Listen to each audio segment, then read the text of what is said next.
ছাত্র দলের দিকে যদি আমরা তাকাই দেখা গেল যে ওরা স্টুডেন্টদেরকে কোনো কিছু দিক বা না দিক শুধু দিতে পারছে যে শিবির এই করছে বা সমালোচনাগুলো দিতে পারছে, যার কারণে স্টুডেন্টরা কখনো চায় না যে মানে একটা দলের সমালোচনা করে তারা টিকে থাকুক। শিবির জিতেছে তাহলে ভুল হবে, আসলে ছাত্র দল হেরেছে, বড় তারা হেরে গেলে তার কারণ তারা মনে করেছিল যে তারা জিতবে, এই কারণে তারা গাছাড়াভাবে বিয়ে করছিল। ছাত্র শিবির কিন্তু মানে স্টুডেন্ট বান্ধব কিন্তু অনেক কাজ করেছে। ভেবেছিলাম যে একটা হয়তো হাড্ডাহাড্ডি একটা লড়াই হবে, হয়তো এমন হতে পারে ভোটের মার্জিন 10-12, কিন্তু সেখানে যে 14-5 আসলে মানে অস্বাভাবিক।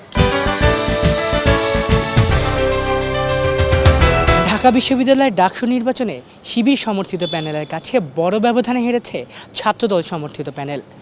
একসময়ের তুখোর এই সংগঠনের হঠাৎ এমন পরাজয়ের কারণটা কি, সেই উত্তরই আজ জানার চেষ্টা করব জনমতে। আপনাদের সাথে আছি আমি আলিফ চৌধুরী। হলগুলোতে শিবিরের স্টুডেন্ট বেশি ছিল এবং তারা হলগুলোতে কাজ করতে পারছে এবং 5 আগস্টের পর থেকেই তারা কাজ করছে। তো ছাত্ররা এখানে ওই যে বিরাজনীতিকরণের যে আলাপটা আসছিল সেটা একটা বড় ফ্যাক্ট, যে মানে কোনো রাজনৈতিক দলের পরিচয় দিয়ে সেভাবে করে হলে কিন্তু ছাত্রদল থাকতে পারে নাই এবং কাজও করতে পারে নাই। তো এখানে স্ট্র্যাটেজিক্যালি একটু ছাত্রদলের ঘাটতি ছিল, তারা মানে কাজ করার সুযোগ পায় না বা কাজ করে নাই। তো শিবির সে জায়গায় মানে কাজ করছে, তারা পানির কল থেকে শুরু করে আপনি জানেন বিভিন্ন ধরনের সুযোগ সুবিধা স্টুডেন্টদেরকে দিয়েছে। তো যার ফলে এই জিনিসটা কাজে দিয়েছে, এটাই আমার মনে হয় বড় একটা কারণ। 2008-9 সাল থেকে তো কোনো ভার্সিটিতে বা ঢাকা ভার্সিটিতে ছাত্রদলের লোকজন রাজনীতি করতে পারে নাই, কারণ দেখা গেছে ছাত্রলীগ বা আওয়ামী লীগের কারণে তারা কোনো রাজনৈতিক সংগঠন বা তাদের যে কার্যক্রমগুলো এগুলো চালাতে পারে নাই। আবার অপর দিকে দেখা গেছে জামাত শিবির অর্থাৎ শিবিরের লোকজন এরা কিন্তু গোপনে তাদের কার্যক্রম চালিয়ে গিয়েছে। আবার দেখা বিভিন্ন তারা সরাসরি অনেক জায়গায় অনেক মাঠে নেমে গেছে, আওয়ামী লীগের বিরুদ্ধে বড় বড় অনেক কিছু দেখা গেছে। তো এই কারণেই আর কি তারা তাদের সংগঠনটাকে সচল রাখতে পারছে গোপনে। আমার কাছে মেইন মানে পর্যায়ে যদি বলেন মেইন কারণ যেটা কি মনে হয় যে সেটা হলো মানে ছাত্রদল স্টুডেন্টের সাথে অতটা এঙ্গেজিং ছিল কিনা আমি জানি না। এবং আপনি যদি চিন্তা করেন গণঅভ্যুত্থান পরবর্তী বাংলাদেশে ধরেন আমাদের ক্যাম্পাস ঢাকা বিশ্ববিদ্যালয় ক্যাম্পাসের কথা চিন্তা করেন, ঠিক আছে, ছাত্র শিবির কিন্তু মানে স্টুডেন্ট বান্ধব কিন্তু অনেক কাজ করেছে।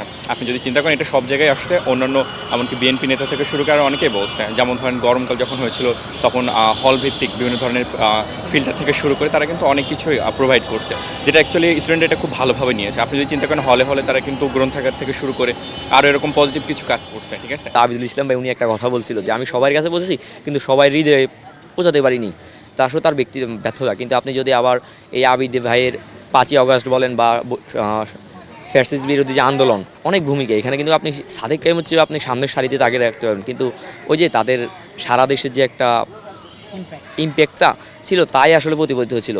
আসলে আমরা সাধারণ শিক্ষার্থীরাও ভেবেছিলাম যে একটা হয়তো হাড্ডাহাড্ডি একটা লড়াই হবে, হয়তো এমন হতে পারে ভোটের মার্জিন 10-12, কিন্তু সেখানে যে 14-5 আসলে মানে অস্বাভাবিক এবং সম্পূর্ণ প্যানেলের তা আসলে প্রতিফলিত। আর শিবিরের তো একটা জিনিস আছে যে রিজার্ভ ব্যাংক, তা জাকসুতেও হয়তো প্রতিফলিত হচ্ছে, রাজশাহীতেও প্রতিফলিত হবে। তো আসলে ছাত্রদলকে হয়তো তাদের রাজনৈতিক গুণগত রাজনৈতিক পরিবর্তন আনতে হবে, জাতীয়তাবাদের উন্মেষ ঘটাতে হবে।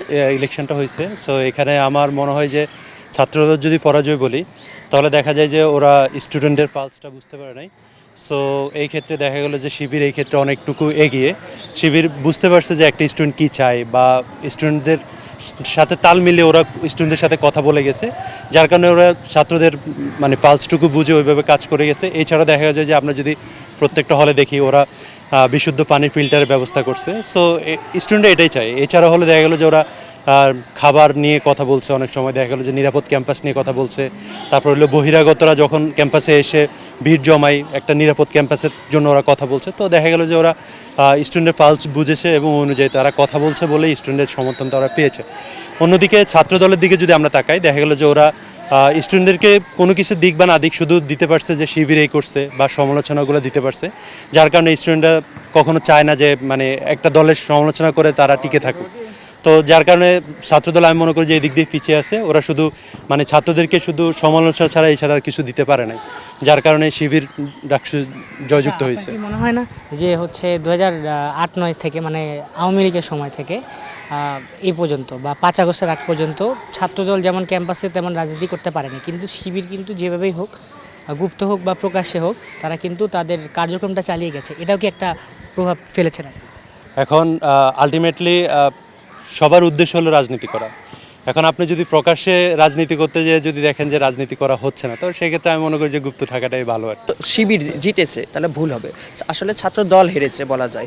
কারণ আমরা জানি যে ছাত্র দলের একটা খুব ভালো একটা মানে যোগাযোগ আছে, ভালো একটা প্রত্যেকটি হলে একটা ভালো মানে যোগাযোগ একটা আছে, তাদের নেটওয়ার্ক অনেক বড়। কিন্তু তারপরও তারা হেরে গেলে কারণ তারা মনে করেছিল যে তারা জিতবে, এই কারণে তারা গাছাড়াভাবে করছিল।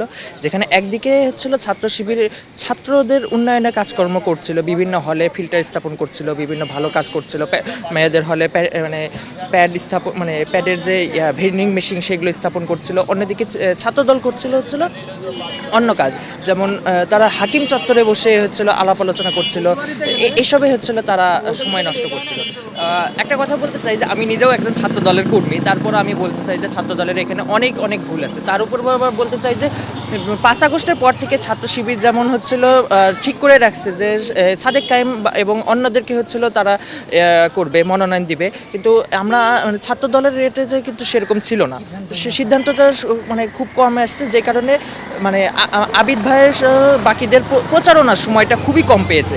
কিন্তু অন্যদিকে সাদিক কায়েম এবং তার পরিষদ খুব সময় পেয়েছে, প্রায় বলা চলে পুরো একটা বছর সময় পেয়েছে তাদের প্রচারণা, যে কারণে পুরো ক্যাম্পাসে তাদের একটা মানে পরিচিতি লাভ পেয়েছে। তা আরেকটা বিষয় কি যে ছাত্র শিবির পূর্ব থেকেই হচ্ছিল হলে, মানে ছাত্র শিবিরের অনেক স্টুডেন্ট পূর্ব থেকেই হলে ছিল, যে কারণে তাদের পরিচয়টা ভালো ছিল, তারা ভালো জায়গাতে হচ্ছিল মানে মানে স্টুডেন্টদের কি প্রয়োজন সেই জিনিসটা ভালোভাবে আয়ত্ত করতে পেরেছে। কিন্তু ছাত্র দলের যদি কথা বলা যায়, ম্যাক্সিমাম জন হচ্ছিল হলের বাইরে ছিল, কিছুজন 5 আগস্টের পরে হলে উঠতে পারলেও ম্যাক্সিমাম জন কিন্তু হলের বাইরে ছিল, যে কারণে তারা কিন্তু স্টুডেন্টদের সাথে সেরকম কানেক্ট করতে পারে নাই। ছাত্র শিবির মানে অস্তিত্ব ছিল না, কিন্তু 1 বছরের মধ্যে তারা স্টুডেন্ট ফ্রেন্ডলি অনেকগুলো কাজ করতে পারছে, যার জন্য তারা স্টুডেন্টদেরকে অ্যাট্রাক্ট করতে পারছে।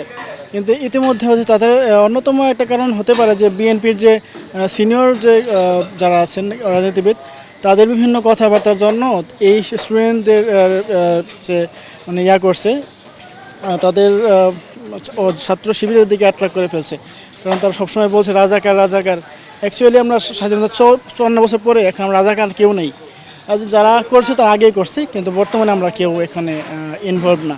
আমরা সবার জন্ম প্রায় 98 বা 95-এর দিকে। সো আমাদেরকে রাজাকার বললে তো আমরা সাধারণভাবে চেতে যাব, এ থেকে আসলে মূলত এই ভোটটা ওই দিকে চলে গেছে।